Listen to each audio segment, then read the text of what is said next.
hammasi tug'ma, kayfiyatni Onasi. qochiradi. Assalomu alaykum. Alaykum assalom. Senga gul olib keldim. Oylikni oldingizmi? Yo'q, 15-dan keyin. Premiya oldingizmi? Yo'q, premiya bermay qo'yishganchidan beri. Lavozimingiz ko'tarildimi? Qaniydi lavozimni oshganda, sen chet-elga olib kelardim. Bildim. Siz bolalar bilan restoranga borgansiz. Hamma pulingizni ishlatib yorib, pul so'ramasdan xotinim deb og'zimni yopish uchun mana shu gul olib keldingiz-a, hozir? Biza qarshi ham choyxonaga boramiz. Restoranda nima bor? Dashaga ketmoqchimisiz hali bolalar bilan? Ha? Shu sovudami? O'zi ishxonam zax bo'lsa.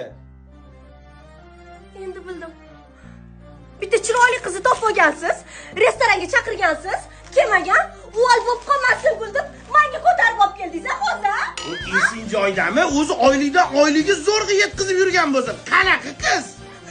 Uyda o'tirsam, ertadan kechgacha ovqat qilaman, oyisiga qarayman, bolalarni bog'chaga, maktabga olib boraman. Menga yaxshi gap gapirmaysiz, qaramaysiz. Buni olib kelmaysiz bitta. Olib keldim, u meni yetmasingdan oldin. Men yetganimdan keyin kerak emas, yo'qman. O yetmasingdan oldin olib keldim u. Tavba qildim bu xotinlar ko'zi nafsu yoqadi.